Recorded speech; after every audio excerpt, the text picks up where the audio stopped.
হইলো half pant বেড়া চোখের সামনে গায়ে মাল খাইছে আর মেলা বড় হয়ে গেছে।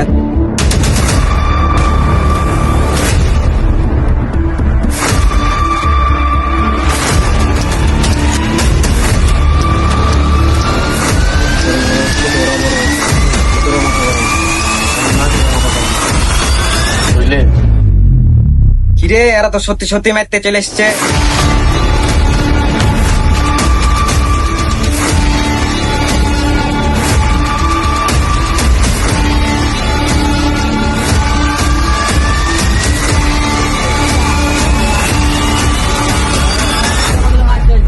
কিন্তু আমি যে অন্তর ভাইকে মারতে পারবো না।